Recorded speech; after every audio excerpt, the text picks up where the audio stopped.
Hi, my name is Geraldine Kwan. For the past 12 years, I thought my hard-earned money was being used appropriately. I thought every child in this school district was blessed to have such vigilant, wise, and honest people running this school. You have all proven me how wrong I was in trusting you. I did not get to see my aging parents for 5 years because I had to make sure taxes were paid. I'm on a very tight budget, and you just wasted my money.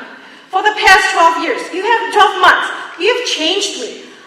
You have made me to distrust human beings. I was taught from my youth to be respectful of elders and leaders of my community. Now I question all authorities. I have told people repeatedly that in all this ugliness, I have seen the beauty of America. The America that I knew living halfway around the world when I was growing up.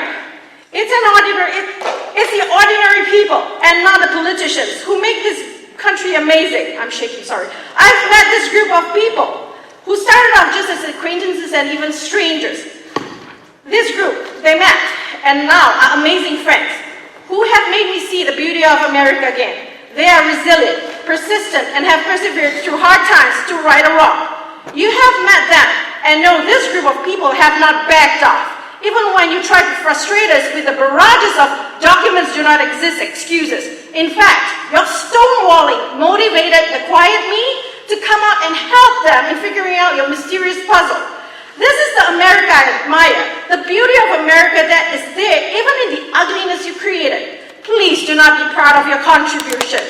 In your responsible decision to close my child's school, you even put my child to work packing up these items in the music department for the move. I thought our kids were your main priority. Again, I was wrong. You basically made my child prepare her own coffin. One word, heartless. You are all heartless. You had administrators telling us it's just business as usual for the end of year school. What a lame excuse. You are hell-bent on closing this school. That is not a standard end of school year practice. It's a finale, a death, a funeral face of a school year for these poor kids. Shame on all of you. Parents have sent emails explaining what's happening at their homes with their kids who are trying so hard to cope with their school closing. These are people's personal accounts of something that may include medical information. What do? You either ignore their emails or you respond back that you read their story. Come on. Those are not just stories. It's happening in their houses. These parents are feeling helpless. They don't know what to do.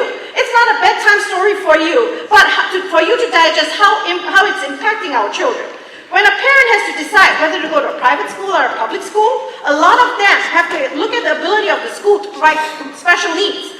I always said my child will cope, and I felt so bad when I found out that there are other kids that are not coping well. It's your responsibility to take care of all the well-being of all spectrum of children in this school system. You need to go back to the drawing board. When it comes to tuition reimbursement for staff, it's very obvious from what we're experiencing that we do not need every administrator to hold a PhD. This prestige is not needed.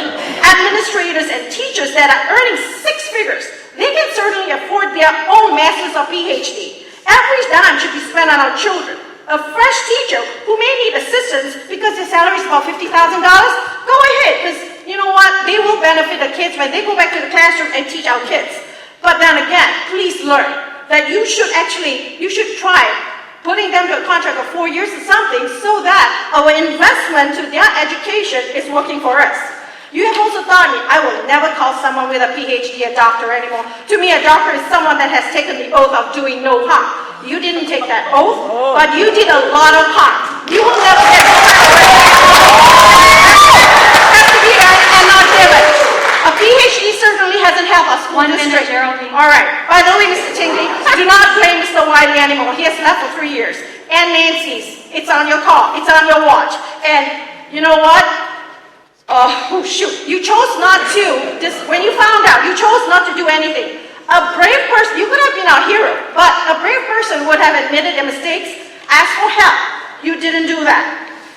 And I'm appalled. I was appalled at the finance meeting because you chose to put more effort in Nancy's than in the closing of our school. Our kids should be our priorities. We are not a rich district. We don't need a on-site daycare school because why? We are a public school. We are not Apple. We are not a multi-billion-dollar district. Every penny should be spent on those kids. I'm about to finish. The students daring protest because they don't want to get disciplined by you guys. Teachers and support staff has to shut up because they're so in fear of losing their jobs. Parents do not want their kids to be jeopardized by not getting a spot in an activity or sports. So, lastly, wait, one word. That is what I call bully because people are daring to speak up to you.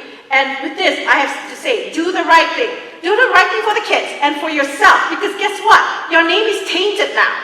And because of internet, you Google your name, this comes up. It's not good for your legacy.